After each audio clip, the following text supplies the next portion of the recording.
Well, I'm here once again with my good friend Keith Cobell to talk about chapter 12 in my book, How They Make It Work, 21 Habits of a Successful Marriage.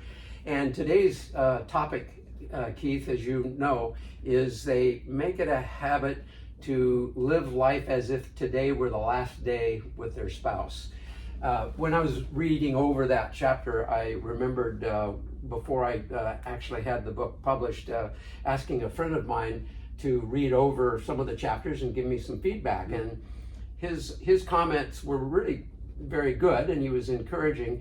But he said that chapter 12, though, he said, I have a hard time relating to chapter 12 because if I knew that today were my last day with my spouse, I wouldn't leave the house. And that wouldn't be any way to live life. Well, with all due respect to my good friend, he missed the point of what I was trying to say.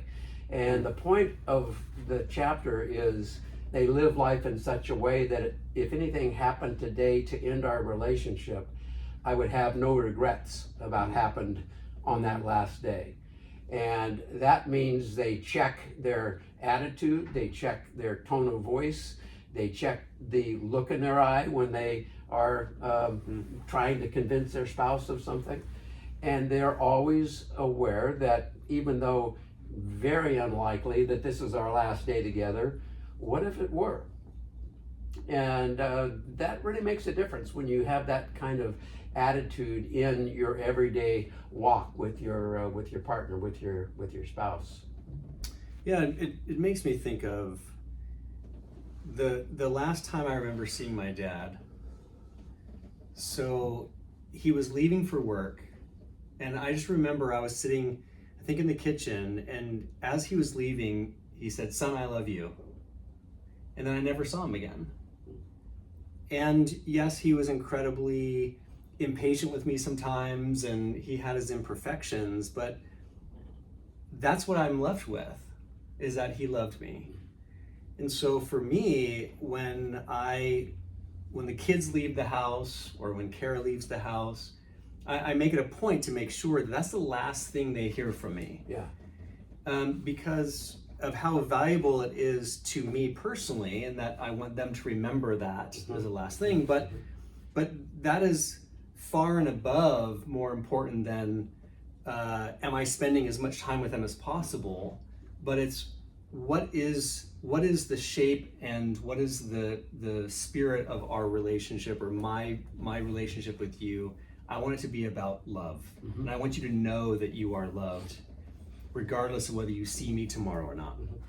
It's a very good point, because the issue that I want to get across is not only eliminate what you may be sorry about, but in its place, plug in some of the more positive thoughts and attitudes and feelings that you have on a more regular basis with this person, knowing full well that, God forbid, and most likely it's not correct, this could be our last day together. How do I want it to look?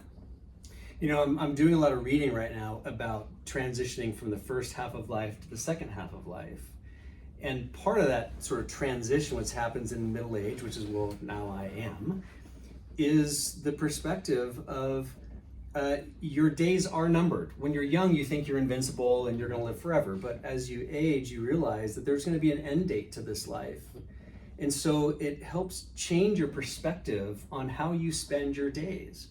And it sounds like that's really the way what you're saying here is, in this relationship, our days are numbered.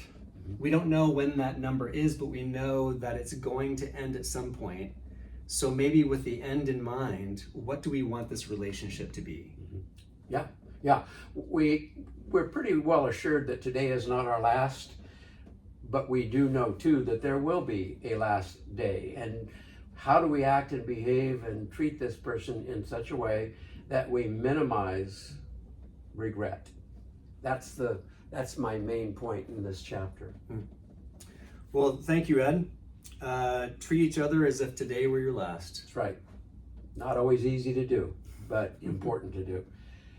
Next time we talk, we're going to talk about how in healthy marriages they make it a habit to know and understand the baggage they bring into the relationship, because it's that baggage that shapes a lot of the negative things that occur in a relationship that can destroy and undermine one. So hopefully you'll tune into that.